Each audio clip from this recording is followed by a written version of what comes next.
I want to thank, on behalf of us all here at the table, the University of Leiden and the Faculty of Governance and Global Affairs for hosting the event. And in special, I want to recognize Dean Erwin Müller for his hospitality and for his generosity in allowing us to take over this excellent room and talk a little bit about the Alliance of the Pacific with you.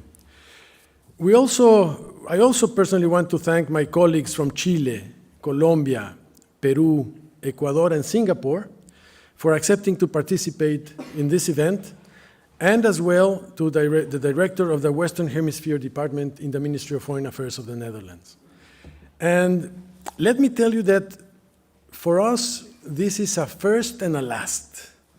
It is a first time because we are presenting together before an audience, and it is together in a very special way because it is together the ambassadors and the Ministry of Foreign Relations of the Netherlands. It is together because it is ambassadors accredited and resident in The Hague and an ambassador from the group of ambassadors who are accredited to The Hague but resident in Brussels, which is the ambassador of Singapore, and we thank him for making the trip.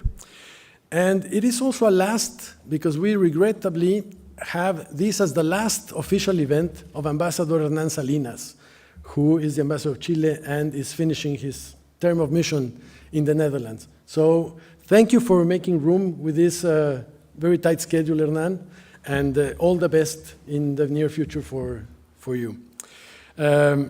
This is a presentation that seeks to offer a general view. My presentation seeks to offer a general overview of the Alliance of the Pacific. And I will speak in very general terms, very broad terms, and then my colleagues will engage on more specific matters within the Alliance. So I want to tell you first that the Alliance of the Pacific is very special. Almost all integration projects in Latin America are built on a sub-regional basis. They all join members according to their geographical criteria. For example, all Caribbean countries are in CARICOM, Central American countries in SICA, South American countries in UNASUR or in Mercosur, and we are in the northern part of the hemisphere, we Mexicans. And the Alliance of the Pacific is exceptional in that regard because it is designed with a membership that is not according to geographic sub-regional criteria, but with geoeconomics in mind. What kind of economies do we have? How complementary and how can we strengthen each other by having those common characteristics? And then how can we get together and move forward in joining one of the most dynamic regions in the world, which is the Asia-Pacific Economic Region? So that is the main difference, and that is why the Alliance of the Pacific is exceptional. It is also one of the most successful integration efforts we have in Latin America. It includes 3 countries in South America and 1 in North America. It breaks the sub-regional model, and even though it does that, it is open to almost anyone in the region, no matter from where it is located geographically. Even from Central America or from the Caribbean, it is open for them to join if they so wish.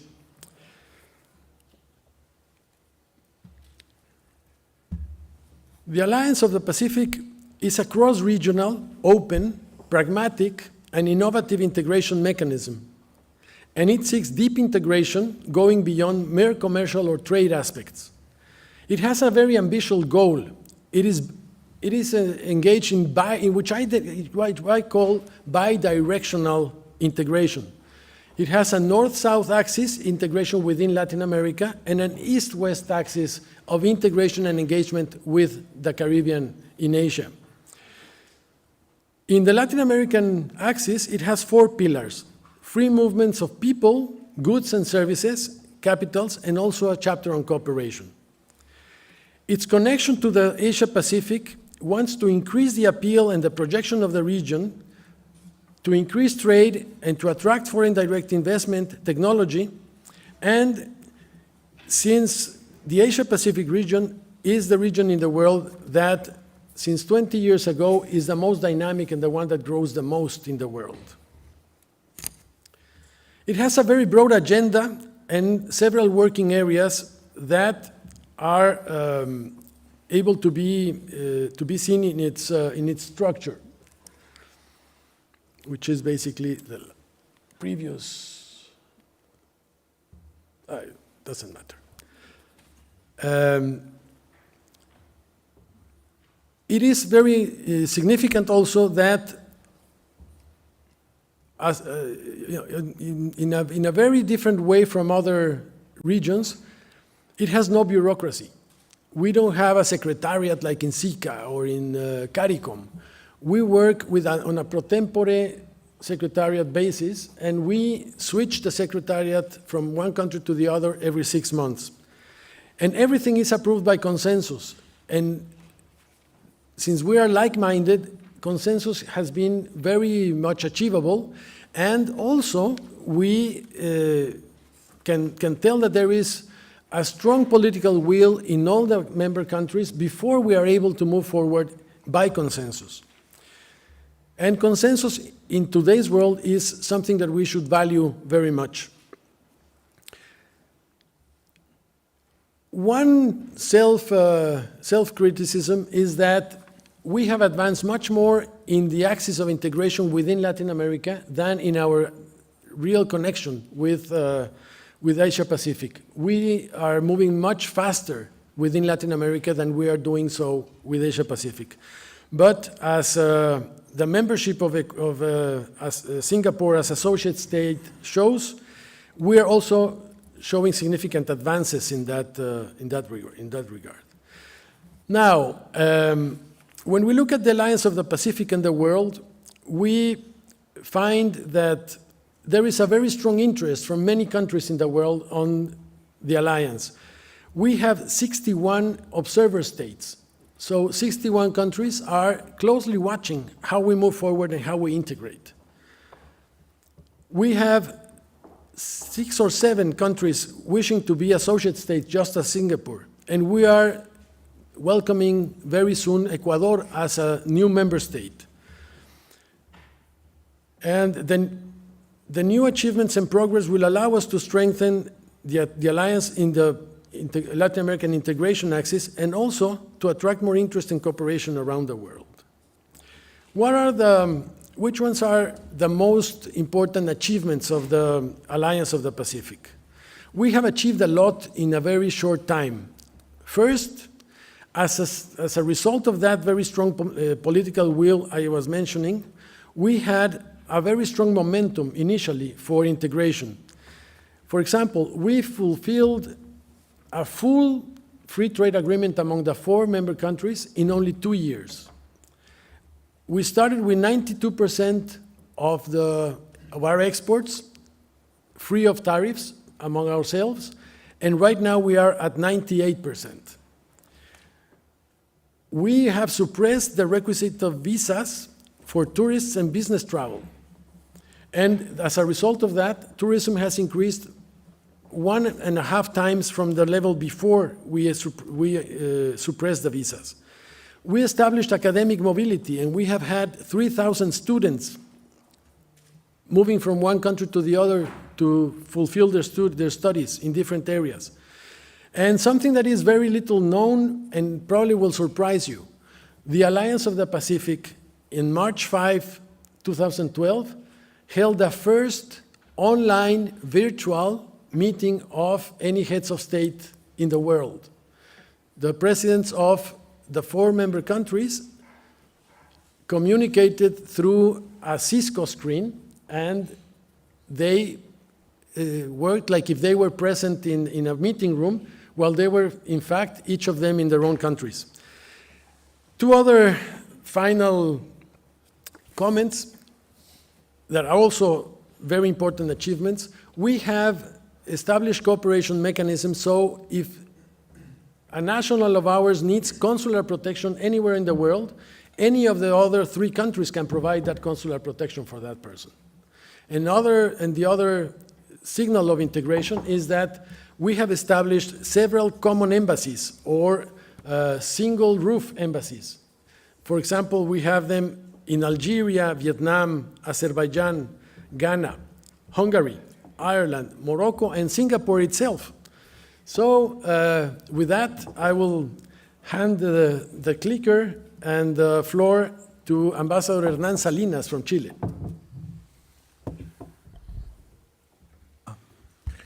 This is working, okay? First of all, thanks, Ambassador of Mexico and Chairman of this table for your kind words. For me, it's very significant that my last activity as an ambassador of Chile in the Netherlands is with students, Dutch students, or part of the Dutch university. I am a professor of the Catholic University of Chile, professor of international law. Therefore, for me, these academic activities are very important and relevant. My presentation is entitled Development of the Gender Perspective in the Pacific Alliance. During these 11 years, the Pacific Alliance has proven to be not only a platform for commercial integration, but also for deep integration. We have developed common objectives and public policies in several areas, such as tourism, small and medium enterprise, regulatory frameworks, gender, innovation, education, and climate change, just to name a few examples. In this context, I think that it is very important to highlight that this integration will continue to deepen in a more sustainable, inclusive, and digital way, in tune with the United Nations 2030 Agenda for Sustainable Development. Today, it is relevant to point out that the Pacific Alliance is advancing towards a more inclusive integration, with a view to achieving greater well-being and overcoming socioeconomic inequality in our region. Especially, I would like to refer to gender equality. We know that women inclusion in economic activity is a key driver of economic growth. However, we are also aware of the many challenges our region faces in this regard, especially considering that women have been disproportionately affected by the pandemic. Promoting the economic empowerment of women has been in the center of the Pacific Alliance since a long time. In 2015, the presidents of the 4 member countries expressed their commitment to include the gender perspective as a cross-cutting element in the work of the Alliance. The Technical Group on Gender has promoted a series of efforts such as training, studies, and seminars which seek to mainstream the gender perspective in the Pacific Alliance, with an emphasis on strengthening the empowerment and economic autonomy of women. One of the most important breakthroughs in this field is the adoption of the Presidential Declaration on Gender Equality and its roadmap during the 15th Summit of the Pacific Alliance held on December 22, 2020 in Santiago, Chile. The declaration recognized the fundamental role played by women in all their diversity, as businesswomen, entrepreneurs, workers, consumers, and in paid work, in the growth and development of the countries of the Pacific Alliance, with a special mention to women in vulnerable situations, women with disabilities, women in rural areas, and indigenous women. At the same time, the declaration expresses deep concern about the global crisis that we are going through because of the health problem caused by the COVID-19 pandemic, which has deepened and made visible the structural gender inequalities in the countries of the Pacific Alliance, particularly those faced by women in the economic sphere. The roadmap has the purpose to implement the declaration through the establishment of priority actions by 2030 and goals for the economic empowerment of women.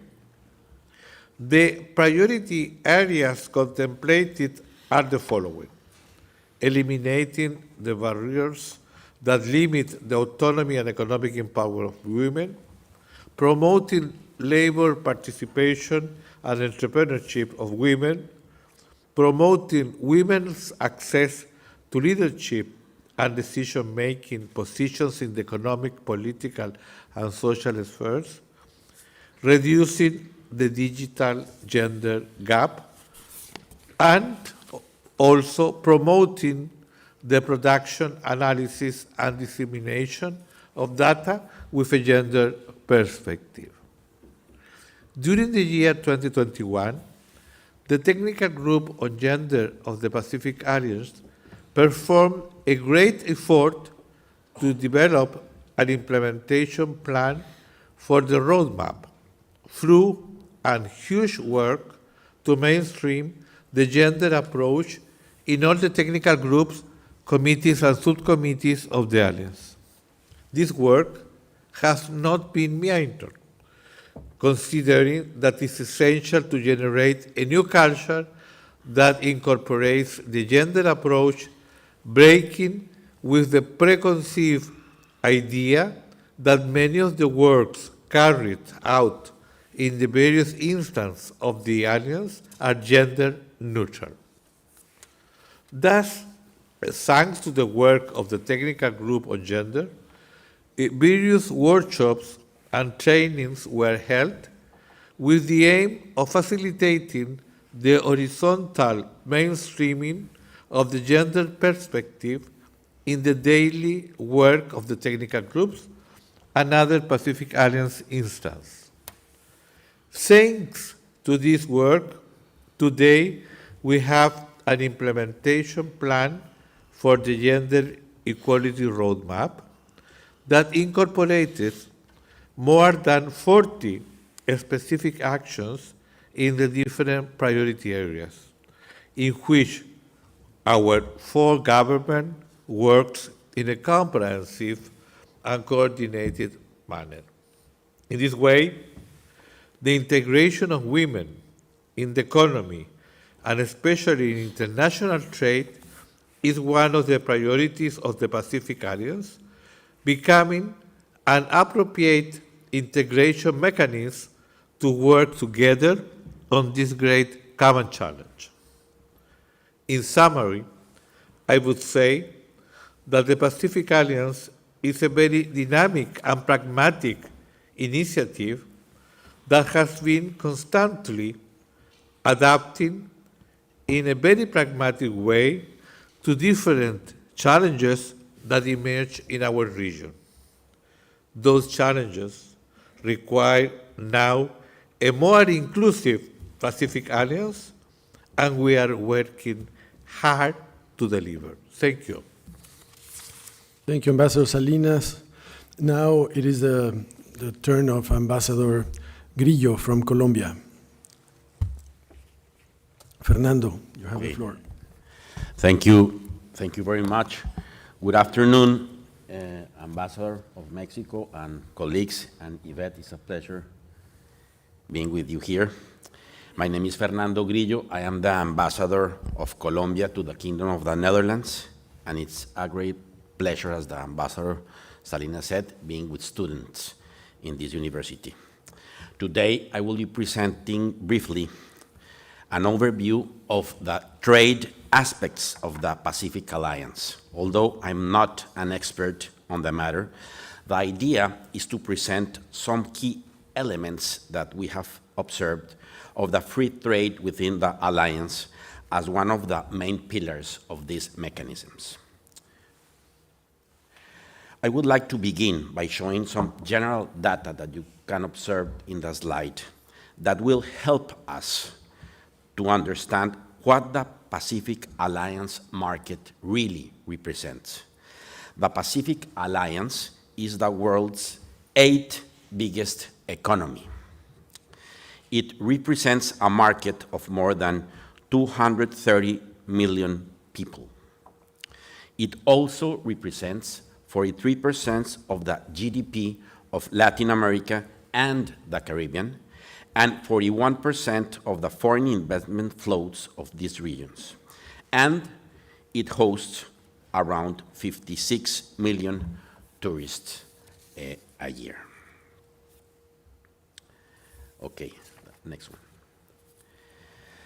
We move forward to what is the existing legal framework for the free trade within the Pacific Alliance, where we find the following important data.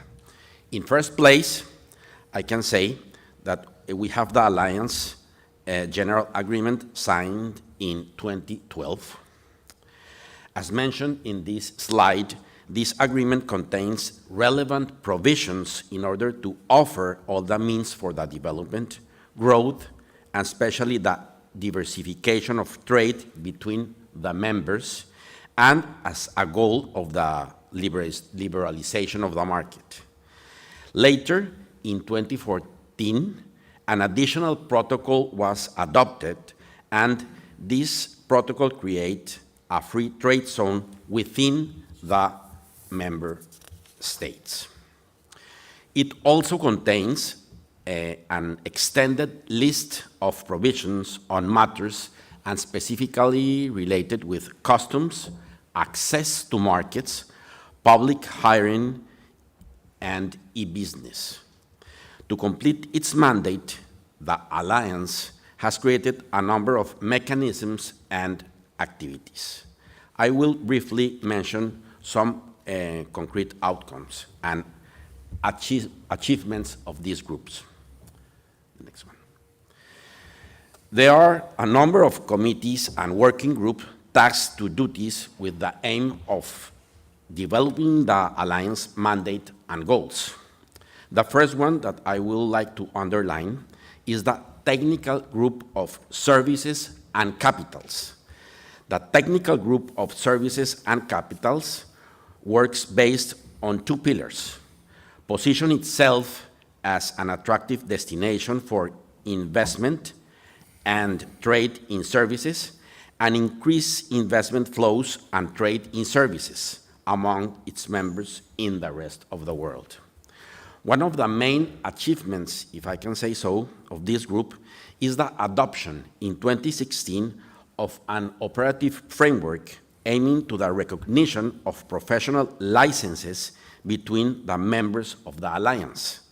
As a consequence, in 2020, for example, a voluntary registration service for engineers was specifically created. The second one that I can mention is promotion agencies.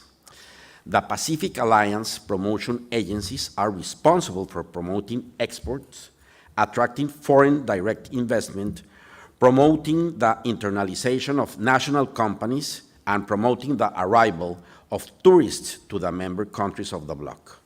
Since 2012, this group has organized more than 180 activities with the participation of 3,800 persons from different companies with a business estimation of more than 1,000 million US dollars. The third one is the Committee of Rules of Origin and Procedures related to origin, trade facilitation, and customs cooperation. Chile, Colombia, Mexico, and Peru have agreed on a series of commitments to make customs procedures more effective, but specifically more simple. The aim is to provide in the clearance of goods, process, automation, information available in databases, paperless environment within the Pacific Alliance, interoperability of the single window for exports and procedures, as well as the implementation of authorized economic operator programs for the subsequent subscription of mutual recognition agreements. And it also contemplates a mechanism of cooperation and mutual assistance for the exchange of information among the custom administrations of the members of the Pacific Alliance. There's also a group of public purchases. The technical group develops joint actions towards improving access to public procurement markets and obtaining greater benefits in terms of quality, prices of those procurements of goods and services within each of the members of the Pacific Alliance. The main achievement was established as a unified platform for public procurement in which opportunities of doing business with the governments are published, as well as guides and legal documents of each country. The fifth and the last one is the Free Trade Agreement, the PA, with Singapore. The Free Trade Agreement between the Pacific Alliance and Singapore, signed in January 2022, is, without a doubt, one of the biggest accomplishments of this alliance, and this obviously will be explained by the Ambassador of Singapore. So this is what I can briefly say about the facts and figures of the trade within the Pacific Alliance. Thank you, Ambassador. Thank you, Ambassador Grillo. Now it is the turn of the Ambassador of Peru, Marisol Agüero. Ambassador, please. Thank you. I would like The clicker is there. Thank you. Excellencies, dear students and friends, I would like to thank Ambassador José Antonio Zabalgoitia from Mexico for organizing this interesting conference, and Professor Erwin Müller, Dean of the Faculty of Governance and Global Affairs, for welcoming us in this prestigious university.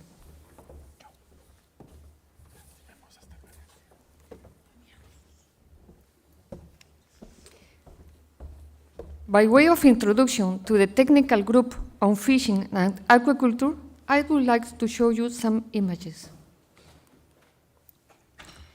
You can see on the screen ceramics, jewels, textiles, and even the wall of a citadel depicting fish, shrimp, and fishermen.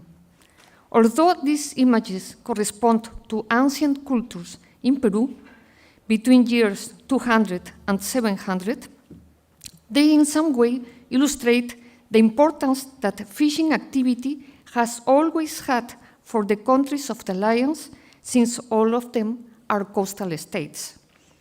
In fact, the 4 countries of the Alliance together add up to nearly 21,000 kilometers of continental coastline, which is a very important figure. Regarding the hydrobiological products in the 4 countries, we have also some interesting figures to show. For example, Peru ranks 5th worldwide in marine capture fisheries, while Mexico ranks 17th in the same category. Chile ranks 7th in aquaculture, and Colombia is the second among the mega-diverse countries in terms of freshwater fish species. It is clear that each of the 4 countries has, per se, great potential in the fishing and aquaculture sector, and I would like to highlight that Ecuador, soon to become a full member state of the Alliance, is also an important fishing country. Considering the 4 countries together, we observe that the Alliance has a significant production of hydrobiological products that are in great international demand. For example, we can mention shrimp, tuna, salmon, tilapia, trout, prawns, anchovies, black spot piranha, giant Humboldt squid, horse mackerel, scallops, and other bivalve mollusks. According to the Economic Commission for Latin America and the Caribbean, the exports of fishery products from the Alliance represent a total of 7% of world exports. I believe it is important to recall that since the Alliance was established, fishery and aquaculture products have been included within the axis of free circulation of goods. However, at that time, it was not foreseen any specific plan devoted to the development of this sector of the economy in the framework of the Alliance.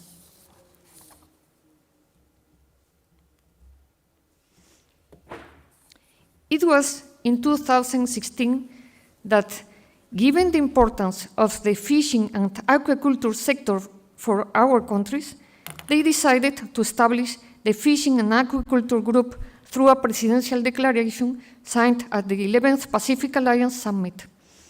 Although the initial objective of the group was limited to design a joint strategy aimed at improving the marketing of the Alliance fishing products, shortly the group moved towards a more comprehensive approach to fishing and aquaculture issues. Under this broader approach, currently the main objective of the group is to promote the sustainable development of the fisheries and aquaculture sectors with a focus on inclusion and gender equality. As a consequence of the evolution that the group has had over time, last January, the countries of the Alliance decided that the group will have some specific functions that you can see on the screen.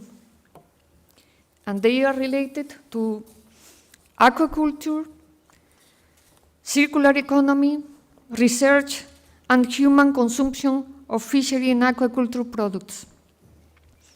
Given the special relevance of the last point, I would like to emphasize that those products are rich in vitamins A, B, and D, as well as in calcium, iron, and zinc, among other nutrients, and are an important source of energy, prevent anemia, and favor the function of the brain and the immune system. Although the countries of the Alliance are rich in fishery products, we find a paradox when it comes to their consumption. The paradox is that the per capita fish consumption per year in our countries is lower than the world average, which is 20 kilograms.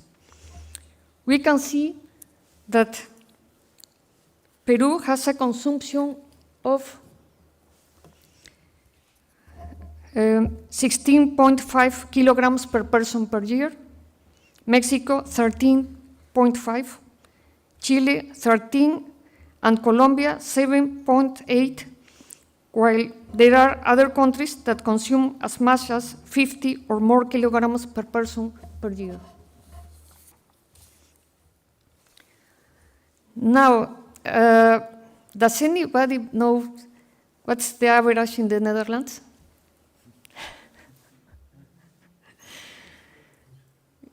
Well, the average is 21 kilograms, which is quite good. With the promotion of human consumption of fishery and aquaculture products as one of the functions of the group, the Alliance is addressing the aforementioned paradox related to the low consumption of fish in our countries. So that this year the group is very much focused in promoting the consumption of fish through different strategies, for example, through campaigns in schools. Also, the group is exploring how to boost the trade of products from artisanal fishermen and adoption of measures for gender equality in fishing activities. And as a final remark, I would like to emphasize that the success of any integration policy has to be measured in terms of the final objective, which is always the well-being of the people. And the technical group in fishing and aquaculture is certainly working in the right direction. Thank you. Muchas gracias, Embajadora. And now it is the turn of our dear friend, the Ambassador of Ecuador. He is going, in fact, this is the first part is over, which the 4 member countries have spoken, and giving several different aspects of the Alliance of the Pacific. And now we are going to start the second part of the presentation, which is the views from outside the 4 members. So we start with Ecuador. Almost inside. Andrés Terán, with one foot inside. Oh. Thank you very much. Good evening, dear colleagues, dear Director of Western Hemisphere of Mimbusa. Thank you, Ambassador Zabalgoitia, for inviting me to this event and for your invaluable work in organizing this important event on the Alianza del Pacífico here at the prestigious University of Leiden, Campus The Hague, our host for this evening. For those that you don't know me, my name is Andrés Terán Parral. I'm the Ambassador of Ecuador to the Netherlands and permanent representative to the international organizations based in this country. It is a privilege to be here today as part of this distinguished panel to discuss Ecuador's perspective on the Alianza del Pacífico and its role in integrating Latin America and connecting it to the world, in particular as concerns Ecuador's road to full membership. First of all, it is important to start with the question of what the Alianza represents for countries which have not yet joined this structure. At the core of it, as my distinguished co-panelists have already mentioned, the Alianza del Pacífico is about regional integration and the free mobility of goods, services, resources, and people. It aims to promote economic growth, development, and competitiveness of its members in an increasingly competitive global environment. Speaking on the subject of integration, I am reminded of the words of Mr. Robert Schuman, former French foreign minister and key architect of the prototype of the European Union. I quote, "Europe will not be made all at once or according to a single plan. It will be built through concrete achievements which first create a de facto solidarity." On the pursuit of Latin American integration, the Alianza represents such concrete achievement. For Ecuador, a partnership with the Alianza is a natural step, not only because of our geographical position, as can be laid witness by this Galapagos marine iguana picture on this presentation, but also because of the strong economic, cultural, and social ties which already exist with the members of the Alianza. Membership of the Alianza is an opportunity to reach newfound synergies and efficiencies between our economies and widen an already successful deepening of regional integration which goes beyond positively impacting goods, investments, and services. On this slide, the next slide, I would like to look at some example of the potential impact of integration. Some of these figures has been discussed by my co-panelists, so I will not spend too much time on them. But it is important to mention that Ecuador's full membership would increase exports for the Alianza by approximately 23%, a substantial contribution to the 8th largest economy in the world. For Ecuador, according to projections, this could in turn increase exports by $398.6 million and enhance the agriculture, livestock, fisheries, chocolate, and coffee sectors, and the automotive industry, to name a few of them. All this is made possible through the increase in competitiveness, which, as you can see on the slide, lowers production costs, scale economies, and improves conditions to rival competitors in destinations markets. The last slide, I'm going to show you that our road to our full membership of the Alianza del Pacífico. At the last presidential summit in Buenaventura, Colombia, this past January, our president reiterated Ecuador's commitment to join the Alianza as a full member. The presidents of Mexico, Colombia, Peru, and Chile expressed their satisfaction in initiating the process of Ecuador's accession as a full member. So, what is the next on the road to full membership? Well, as part of the terms of the negotiation, Ecuador had the mandate of deepening its commercial relationship with Mexico and Chile. A trade agreement was signed with Chile, which will enter into force on this upcoming 16th of May 2022, whereas a trade agreement with Mexico is currently advancing in its negotiation. So to conclude, we are closer than ever to joining the Alianza, and we look forward to fortifying Latin America integration. Thank you very much. Thank you, Ambassador Terán. And now I will give the floor to our dear friend, the Ambassador of Singapore, thanking him for making the trip from Brussels, where he is based, to speak with us this evening. And you have the floor, Ambassador Lim. Thank you. Thank you very much. Excellencies, distinguished guests, ladies and gentlemen, good evening. Hola y buenos dias. Thank you for inviting me to join today's commemorative event. From where we stand in Singapore, we see a very successful and dynamic organization in the Pacific Alliance. As all of us have heard, it is the world's 8th largest economy, accounts for over 60% of Latin America's total foreign trade, and attracts more than half of all foreign direct investment flows into the region. And therefore, Singapore is very honored to be the first associate state of the Pacific Alliance with the signing of the Pacific Alliance Singapore Free Trade Agreement and Joint Declaration earlier this year. We see our Free Trade Agreement, or FTA, will institutionalize and strengthen the economic links between our respective countries. It will deepen cooperation with the Pacific Alliance in areas of common interest and foster closer ties. More crucially, it will enhance our roles as respective nodes or hubs in our regions, which I hope will lead to greater region-to-region interactions and collaboration.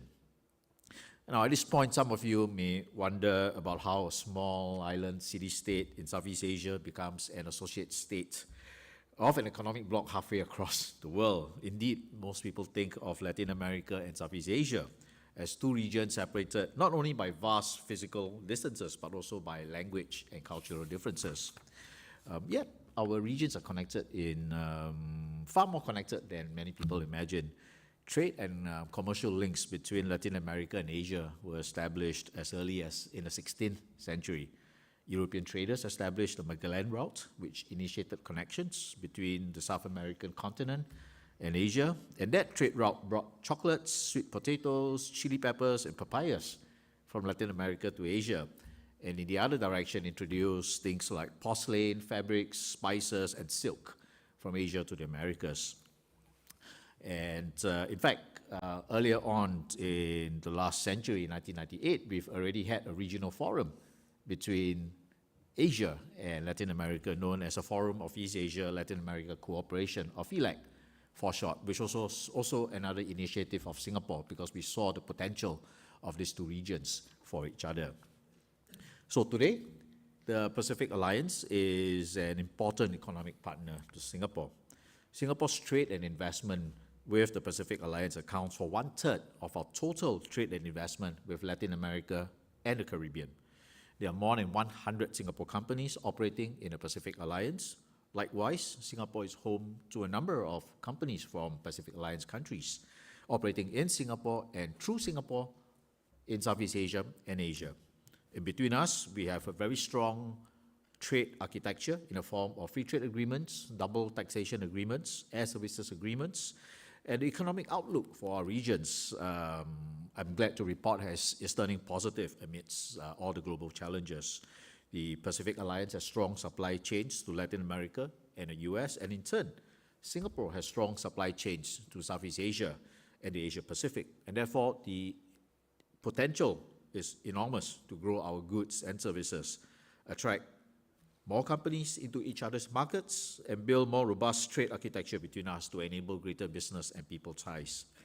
And fundamentally, it is important to remember that recent times and developments that we see across the world, and here in Europe as well, has brought to fore the importance of multilateralism, diversification, and economic resilience. Like all countries, Singapore has been severely impacted by the pandemic, by supply chain disruptions, geopolitical tensions, and anti-globalization sentiments. And all of this have increased the importance of open markets and upholding the multilateral trade system. Trade is integral to the survival and success of the Singapore economy. Singapore is a small, open economy, highly dependent on trade. Our external trade is worth more than 3 times our GDP. So naturally, it is in our interest to ensure an open and rules-based international trading environment for goods, services, and investments to flow freely. This is why we so value our partnership with the Pacific Alliance countries, who are also like-minded advocates for free and open trade.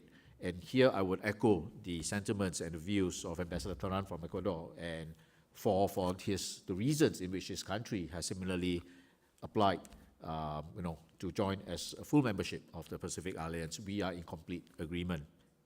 Between Singapore and the countries of the Pacific Alliance, we work very well together at platforms like the WTO, at the G20, at APEC. We value regional economic integration, as can be seen from our work with ASEAN and the Pacific Alliance countries' establishment of the Pacific Alliance bloc. Notably, the successful conclusion of our free trade agreement between Singapore and the Pacific Alliance, despite the difficulties of the pandemic, I think is testament to our shared commitment to open and rules-based trade. And it demonstrates our resolve to keep supply chains going and to show the global community that we remain open for business. And indeed, this free trade agreement complements the wide network of FTAs that Singapore and the Pacific Alliance has.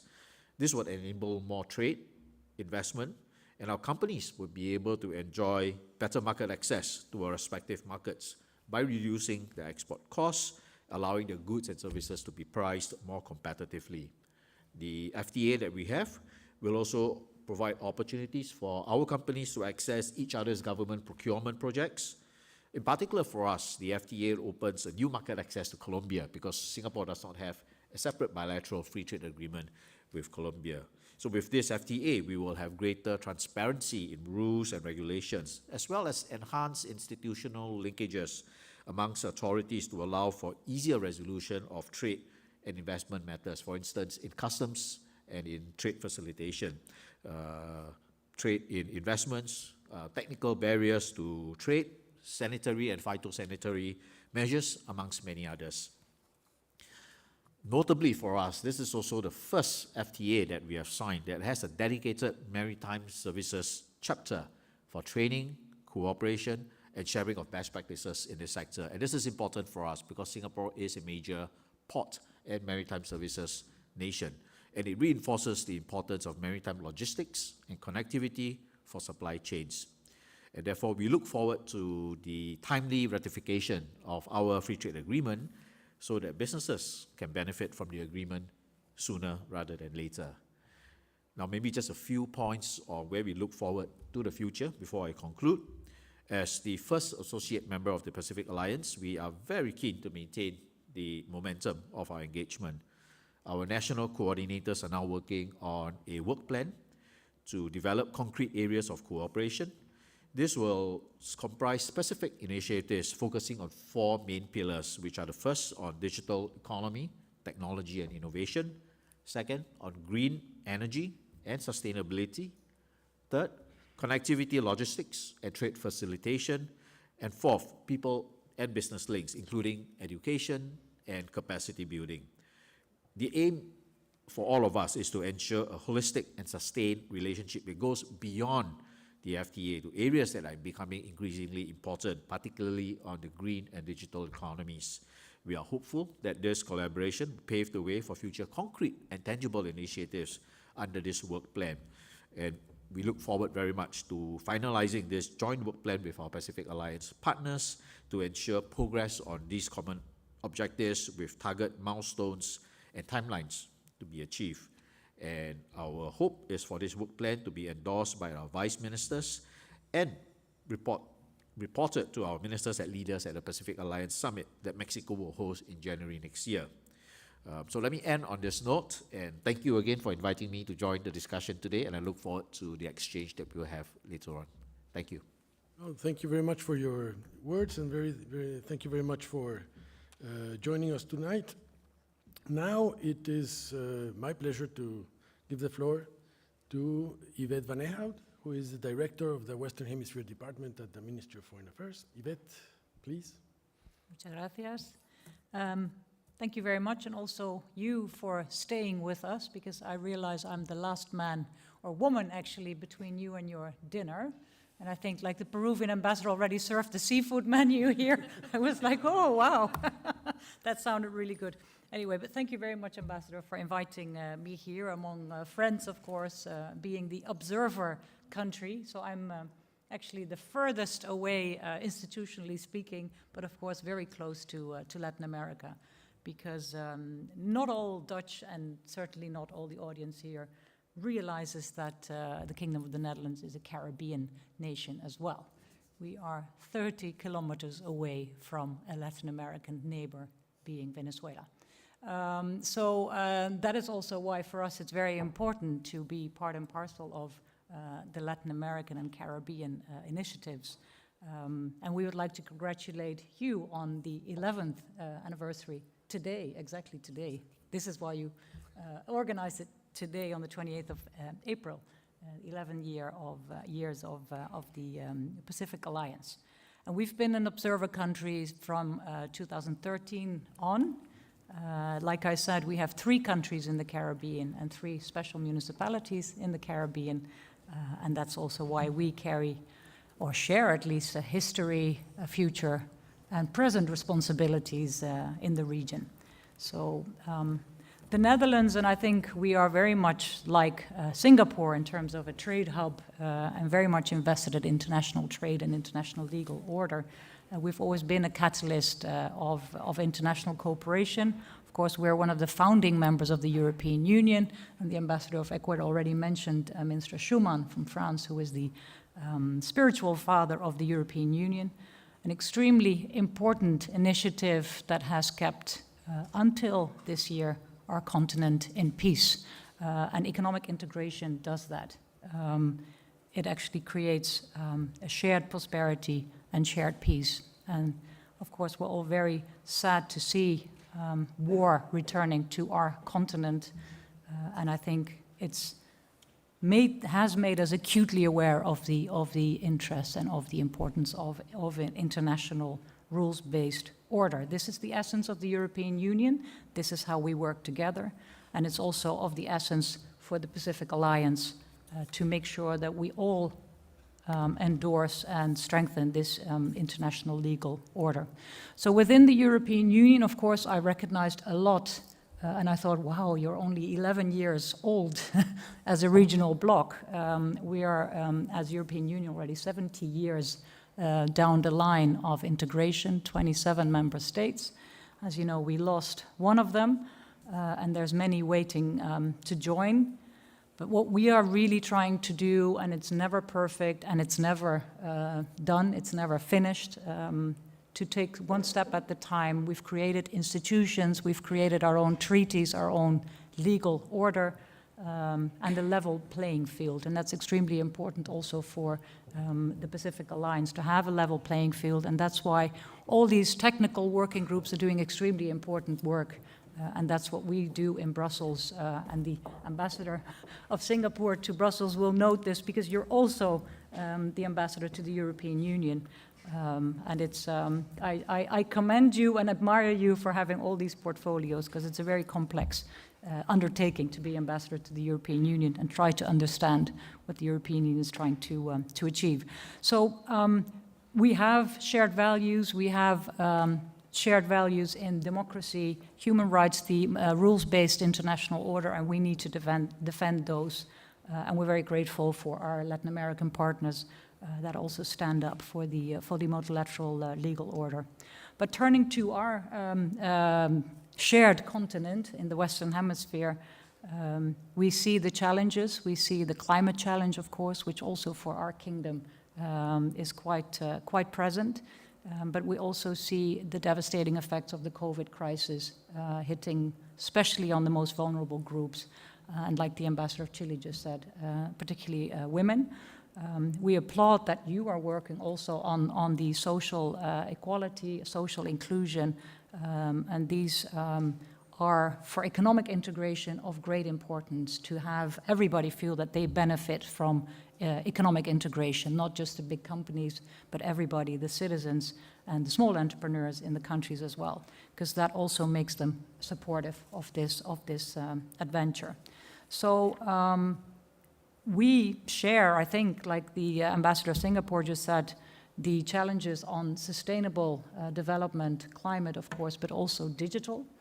And I think what we are trying to do also on the digitalization is make sure that we all agree on the basis, on the shared values, and on the rules that we will need to put down to have a citizens-based or a human-based digitization, because we also want to have everybody included in the digital sphere.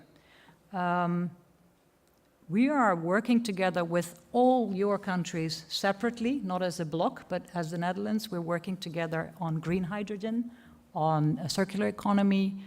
So we have a lot of technology to share, not just government to government, also universities and companies. And it's in the field of tourism, Latin America, after Europe, is the most popular continent now for the Dutch to actually travel to as tourists. So I was very happy with that. Well, we've been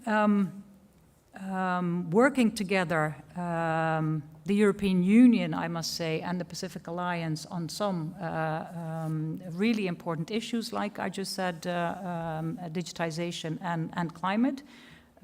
There have been, there's a joint declaration signed between the EU and the Pacific Alliance in 2019, focusing also on the twin transition, so digital and green.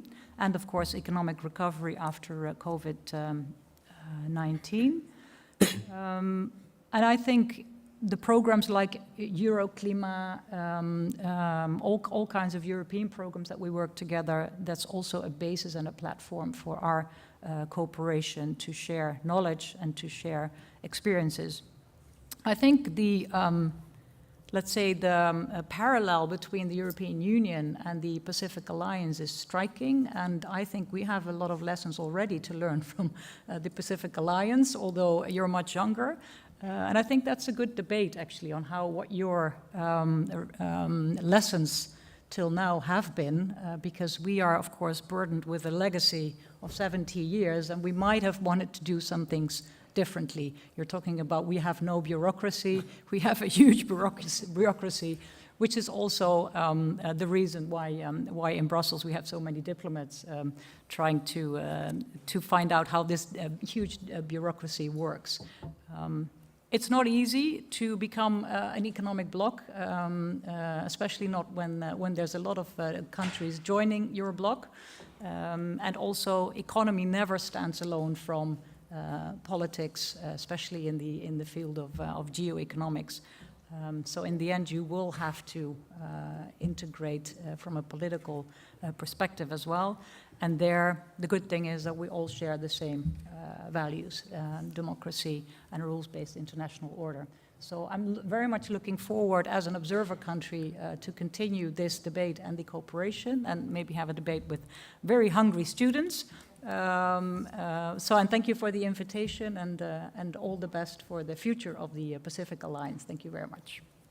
Well, thank you very much to Director Van Eechoud. And with that, we end the second part of the conference, and we get to the best part, which is the dialogue with you. You will have the chance to make questions to us, and then we will fight among ourselves to see who is going to answer them, depending on how difficult they are.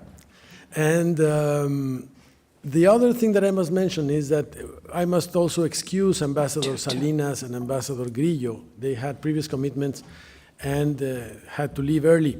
So they left us the burden of getting on the question and answer period of the conference. So now the floor is open for questions. Please raise your hand. And I don't know if we have a microphone for the floor. Yes, okay, so we have a gentleman over there. Please identify yourself, and if you can address the question to one of us, you would save us a lot of trouble. Fantastic, yes. So first of all, hi. My name is Diego, half Spanish, half Mexican, so I'm very happy to see a lot of people that can speak Spanish over here. It's always welcome, but of course, also some English, of course, because this university is in English. But also, first point, thank you all for the presentation. It was wonderful. And of course, my knowledge now has expanded a little bit. But now I have a question just aimed towards Ambassador Lim. And that's, without a doubt, exports are highly important for Singapore's economy, as you stated. Nonetheless, I personally believe that the physical distance is extremely large between Pacific Alliance and, of course, Singapore. So then that leads to a very high carbon footprint whenever you exchange goods or services. So then, how can you ensure that you reach sustainability, of course, and at the same time exchange goods and services? Thank you. Yeah. Do you want to answer? Do you take a few questions, or do you want to answer? One. They just short answer and. A short answer, yeah. The short answer is that we will try. Well, thank you for the question. I think it's a very pertinent question, Diego. You're absolutely right. It takes 36 hours to fly from Singapore to most parts of Latin America. So I can't imagine the tons of carbon that we are generating. But you're absolutely right. It is a very relevant question for us to ponder and to find solutions for. And that is why I think part of our agenda with the Pacific Alliance, and not just with the Pacific Alliance, but for Singapore as well, as part of our development strategy, is to focus on sustainable and green solutions, part of which would be to look into low-carbon aviation fuels as one, and also maritime fuels as well. That's also another very big element of what we want to do. Alternative energy is a key to what we can do research into. And on this part, I think we are very much engaged both at the academia as well as the companies themselves into looking at the kind of solutions that will allow us to have a more sustainable, environmentally friendly trade measures that we could carry out in the future. So stay tuned on this. I don't have an answer for you, but stay tuned, and we certainly hope to be able to deliver solutions as soon as possible. Thank you. Over there, please. You also were eager to speak before we get to this part of the conference, so you get the chance now. Okay, thank you. Hi, my name is Damla, and I wanted to thank you for your speeches. They were very insightful. My question is regarding the currency within the Pacific Alliance, because I know that all of these 4 countries use a different currency, like Colombia uses the peso and Peru uses the sol. And I wanted to ask if the trade is done in US dollars, and if so, then like how is it pegged to the dollar, and how does that affect like the domestic economies of your countries? And also related to that, does increasing inflation rates also affect this and just the economic situation in general? So I'll take it. Anyone? I'll take it. No, very good questions. There are 2 questions. The first one is that one should also acknowledge that we not only trade among the 4 member countries or with the associate or observer states. We trade with not only among ourselves, but worldwide. We are open economies, basically, the 4 member countries, Ecuador as well, as a soon-to-be member. And we all trade in US dollars, basically. So it is no issue in trading among ourselves using the dollar as the common currency. There is a working group on trade, and there is a working group on finance ministries. So they are the ones, I'm sure that they are dealing with these issues, so we make it more efficient and make it more streamlined. But basically, as the 4 of us have, as far as I know, open exchange rates with the US dollar, so that is not basically an issue that obstructs trade or hinders trade. Regarding inflation, it is a worldwide matter right now. It's a matter of concern worldwide for almost every open economy in the world. And the only, this is more complicated than what I'm going to say, but basically, since it is worldwide and it is not just your country that is suffering from high inflation, then it compensates itself more or less or roughly across the board. So ideally, the best scenario possible is to have low and controlled inflation.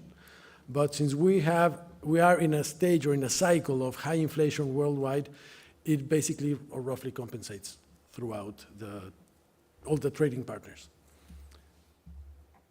Okay, let's get this to you here. It is just to make you move around. It's okay.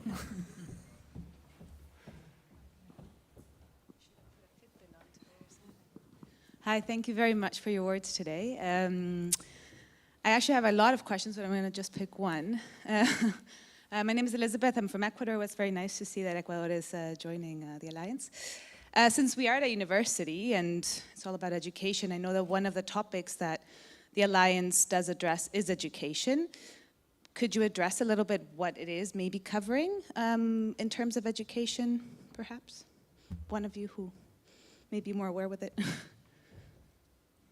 Again, myself? Okay. Sorry. No, it's fine. Among the first things that we established within the integration efforts in the Latin American axis, what I call the Latin American axis, was what we called education mobility working group. And we started very soon, I think in the 2nd year or something like that, we established landmark numbers of scholarships to provide to each other to study in the other 3 countries. And I think we started with 300 per country. So let's say that it was Mexico providing 300, was 100 for Peru, 100 for Colombia, 100 for Chile. So we got also 300 from Mexican students from the other 3 countries. It was reciprocal. Right now, I'm not sure what is the latest figure, but the one that I had in my notes was that so far from day 1 up to now, we have had 3,000 students doing education mobility, students and teachers doing education mobility throughout the 4 countries.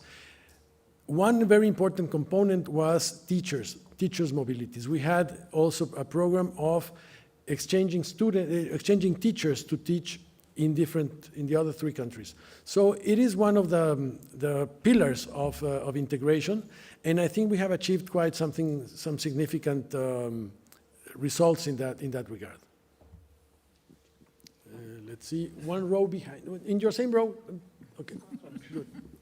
Hello. Okay, no, let's complement the answer. Sorry, I'd just like to add a little bit to supplement comments about education as well, because we think it is a very important area that we would like to contribute to what the Pacific Alliance is doing. So as part of what we are suggesting of our work plan to be finalized between Singapore and the Pacific Alliance, education would be a big and important element of it. Part of it would include student exchanges between Singapore and countries of the Pacific Alliance. And you've made an excellent point, Ambassador, about teacher exchanges as well. So I'll make sure to make a note of that and suggest it to our colleagues back home. And because Singapore is a big supporter of lifelong education, we believe that education continues even after you finish your formal studies in the universities. So what we would like to do is also establish mechanisms for continuing education, for internships between companies, between our 2 regions. And we hope to explore further collaboration, building on this in the cultural and creative industries as well. And this, we hope, will take place on a regular basis, annual, but certainly it is a feature that we intend to focus very strongly on. So on your point, absolutely agreed, education is a big part of what we hope to do. Thank you. Thank you, Mr. Chairman. First of all, hello, I'm Domenico, master student here at Leiden University, and thank you for such an insightful panel discussion today. Given that, as you stated throughout the panel, a lot of times regional integration is one of the main purposes of the Pacific Alliance. Now, what I want to ask is, since the signature of the Plan de Acción of 2018 with Mercosur, what actually are the plans for the convergence agenda that was beginning from Chile and now is apparently at a standstill since 2018? Thank you. In that one, you are asking something that I'm not really up to date in what is the current status of the relationship with Mercosur. But I can tell you that from the very start, the Pacific Alliance envisaged itself as an effort, as an exercise on integration on different terms like Mercosur did. Mercosur designed itself as a customs union, as establishing a common market among the members of Mercosur, whereas we went on the route of the free trade agreement and opening up to the rest of the world. So those 2 different models are coexisting in a sense. I think that Chile did a very positive thing in starting an effort to approaching those models and finding ways to connect one to the other. In the end, if we can achieve more trade with less costs and more efficiently among Mercosur and members of the Alliance of the Pacific, this is going to be positive for both groups. It's not going to be easy because you have to find parameters that allow you to lower tariffs and to become more competitive with one bloc and the other. But in the end, I think that if there is political will, we're going to find a way. One row lower, just behind. That's it. Good evening. Thank you for your very insightful presentations. My name is Daniel. I'm also half Mexican, the other half is German. And my question was, I mean, you have already mentioned different agreements that you have made with Singapore as a Pacific Alliance. Do you think that going forward there will be similar process with other East Asian countries, China specifically, considering that, for example, there have been some frictions between Mexico and China? What's your take on this, and what are maybe some issues apart from maybe cultural differences, for example? Again, okay. Well, in fact, we have 61 observer states. we have many observer states from the Asia-Pacific region. One of our goals is to have more Asia-Pacific countries coming on board, just like Singapore has done. That's why, for us, it's so important that Singapore has opened the way and opened the doors for other nations to join as well as associate members. Because, as I was telling in my presentation, we still have a pending matter, which is to connect better and more to Asia-Pacific. The Asia-Pacific is an economic motor for the world, and we are not, in Latin America, we are not taking full advantage of that. And regarding China, I don't think any Latin American country has any conflict with China whatsoever. We have probably different profiles of economic relationship with China. For example, Mexico has a huge trade deficit with China. We have a fairly good superavit or surplus on trade surplus with the US. Almost all of it goes to China. So it is something we need to fix. And, but we are probably an atypical economy in that regard. Other countries in the region get very significant investment from China. The one that has, let's say, disputes, economic disputes, is the United States, not Mexico, not any other Latin American country. So just to clarify that. And now we have someone over this side.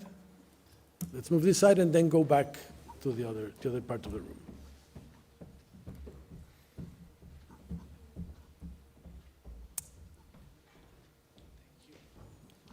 Hi, I just wanted to ask if there's any sort of cooperation or if the alliance concerns itself between members with the topic of the large markets that are produced by drug trafficking throughout most of the member states in this alliance. That is a very important question because the Alliance of the Pacific is designed, as we mentioned, on economic integration and on relationship with the Asia Pacific. However, we cannot ignore that in the Latin American part, at least, we are all part of a very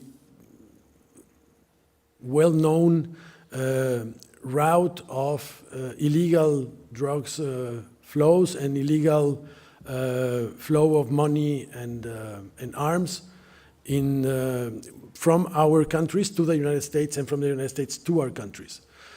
So the Alliance of the Pacific is helping in that regard by dealing with, for example, streamlining legal flow of merchandise, of goods and services within the four countries, and also improving and increasing the communication between our customs authorities, among other measures.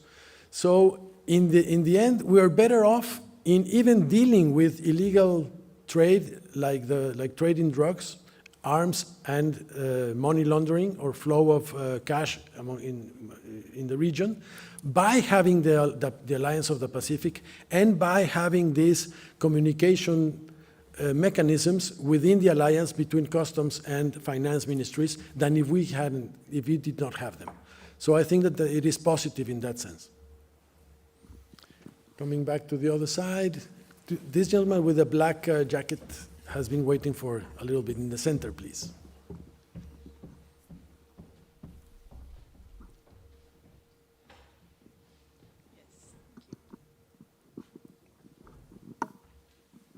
Yeah, first of all, thanks a lot to the beautiful contributions that were very insightful. My name is David, and I work for the university here.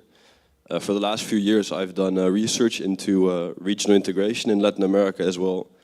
And I was particularly interested in how the Alianza del Pacífico was going to break with some historical patterns of regional integration in Latin America, because the EU is 70 years old, But regional integration in Latin America is also 70 years older, perhaps even older, with a particular tendency of when a political consensus arrives, this also is accompanied by the emergence of many regional integration projects, something we've also seen in the early 2000s with ALBA, UNASUR, etc.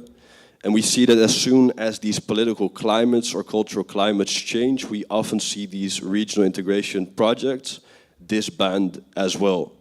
My concrete question would be would relate to how the Alianza del Pacífico would try to break that historical process of a cyclical demise of regional integration projects when this cultural political climate changes, and what lessons the Alianza del Pacífico has drawn from that process. You want to take this one, anyone, before? No? Okay, again, myself. Okay, I really like that question. I think it's an excellent question. And in fact, we were making some comments and thinking about that before the panel. And as you mentioned, integration efforts in Latin America start mostly in the 50s, after the Second World War, just like they happened in Europe, with different models and following different objectives. And as I was mentioning in my general overview, they followed mostly a sub-regional organization or a sub-regional logic. And I think that the Alliance of the Pacific has shown that it can move further ahead than the other exercises, precisely because it is different, precisely because it breaks on the regional geographic logic of only Caribbean countries can belong to this group, only Central American countries can belong to this group, only South American countries can belong to this group, or even to other things that we have more recent, like CELAC, for example, that it is, everybody is part of CELAC, but just to take your word and mentioning and connect it with this question, we have consensus and we can move forward very quickly, but it's easier to put 4 members in agreement under consensus than 27, no? So that is an advantage. And as we probably enlarge, consensus is going to be a little bit more difficult. But anyway, it is very valuable that we keep consensus. Now, I think that the Alliance of the Pacific, though very young, 11 years today, has already proven that it is designed differently and can survive or can outlast changes of government from left to right and right to left. In many of our countries, we've had different ideological governments at one time or the other in those 11 years. And we still are part of the alliance and we still show the same political will. So I think that we have I am very optimistic in that regard, that since this is not on geographic terms, this is not on ideological terms, this integration is in terms of what makes sense in terms of the economy, your economic and geographical insertion in the world, and the nature of your economic activity. If that doesn't change, and those things change very slowly, if at all, we are on the right track. Right, thank you. The Ambassador of Peru, please. Perhaps I can add that the alliance was established by 4 democracies 11 years ago, and in this period of time, the governments have changed following democratic elections, and the alliance continues being composed by 4 democracies that were in favor of the goals of the alliance. And we have to bear in mind that the support of our countries to the alliance forms part of something that is called state policy. A state policy defines general guidelines that guide the actions of the state in a long term. In that sense, it is not affected by any change of government. Políticas de Estado, which are not very numerous in our countries, but I think that Ambassador Agüero has mentioned one very important one, and it is where we stay in the world in terms of our trade structure. I lost track. Oh, you already got the mic. Hi, Go ahead. it's hard to stand, so I'm going to ask the question sitting, if that's okay. My name is Natalia. I'm also Latin American. I was very pleased to hear Ambassador from Terán. Chile, I think. Yeah, he was Chile. talking a lot about gender equality and how the alliance is, it's one of the objectives. I wanted to ask you if, in this spirit of accommodating more diversity, what is the stance of the alliance regarding indigenous peoples and also Afro-Descendant communities? Because I noticed that a lot of the economic activities, of course, it's a trade alliance, so you talk a lot about commodity exports, exports of coffee, chocolate, agriculture in general, and fishery, but those activities have historically marginalized these populations of indigenous people and Afro-Descendant with the land grabbing and all these processes that are also related, of course, to climate change. So I wanted to see what was the overall idea regarding these minorities and also the activities promoted by the Alliance. Thank you. No. Okay. Well, probably this is the last question because we reached the time limit that the university established for us.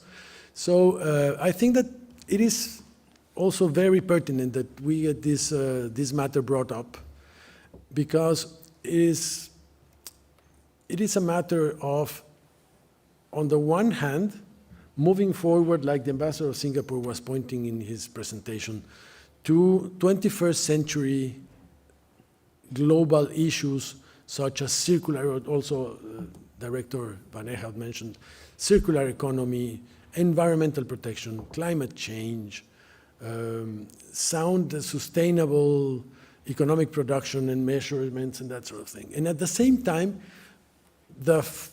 I will include Ecuador here, the 5 of us are these dual societies in which we have a very strong indigenous component with very numerous indigenous population that are still probably a little bit lagging behind on the way they are inserted into the economic life of the country.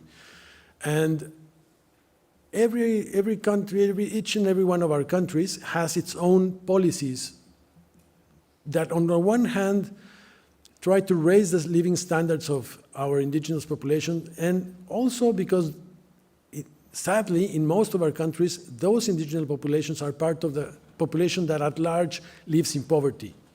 So it is a double effort to raise their living standards and at the same time, if they so wish, to preserve their identity and their ways and means to follow their way of understanding life and their cosmology and the way they develop in their communities.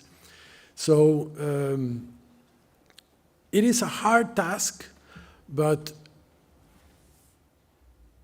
in a sense, we all know that the better we do in getting the mainstream, let's call it, of the country and of the economy on track to more sustainable, more environmentally sound, more circular economic processes, we will have more resources to bring those sectors of the society that are left behind, including indigenous peoples, to higher living standards, and also to incorporate them, respecting their way of life, to the rest of the country.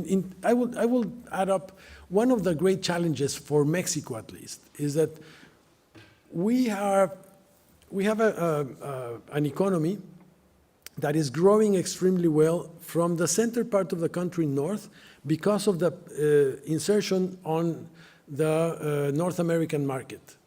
We are having enormous investment, we are having high productivity levels from the northern part of the country. And the southern part of the country, which most of our indigenous population is located, is lagging behind. States in the south grow at a slower rate. Poverty is at a higher percentage than in the north. And we are seeing our country split in two. And we are, and especially the current government, is very much concerned in not letting that happen anymore. So we may be members of the Alliance of the Pacific, we may insert ourselves in the world economy, but we should also not forget that we have this part of the country that we need to move up and bring forward. So with that, unless anyone wants to add, if you please. Let me to add something, because yeah, this is a very important issue, the indigenous people. But I believe that these populations are part of our society, is part of our society, and our governments needs to provide to them the better way of living, and we believe that this kind of mechanism as Alianza del Pacífico or whatever other mechanism that we decide to join is to bring them a better quality of life. So and also there is some sectors of these indigenous peoples that they want to preserve their style of life. So we have to accommodate their willings to our goals in terms of bringing prosperity to our population. Thank you very much, Ambassador, and the Ambassador of Peru. Thank you. I of course endorse the reflections of Ambassador Zabalgoitia and Ambassador Terán, and I can add that in the fishing sector, the indigenous people are being helped very much through policies in artisanal fisheries. For example, the Alliance has identified or perhaps more than 10 seafood fairs around the world, where the Alliance is going to participate this year, trying to promote the artisanal fisheries and to hide the income of these indigenous people. Thank you very much. Ambassador Lim, would you like to have a final word? No? Yvette? No? Okay, so on behalf of Ambassador Salinas, Ambassador Grillo, Ambassador Terán, Ambassador Agüero, Ambassador Lim, and Director Van Eechoud, I really thank the University of Leiden and the Faculty of Governance for their hospitality. And most of all, I thank you for your interest, your patience, and for your most interesting questions, which definitely gave us a new perspective on an issue that we thought we knew a little bit broadly, but with your questions you opened new facets of the Alliance of the Pacific. So I hope that our audience online also benefited from this, and I hope to see you soon again, and we felt most welcome. Thank you all very much.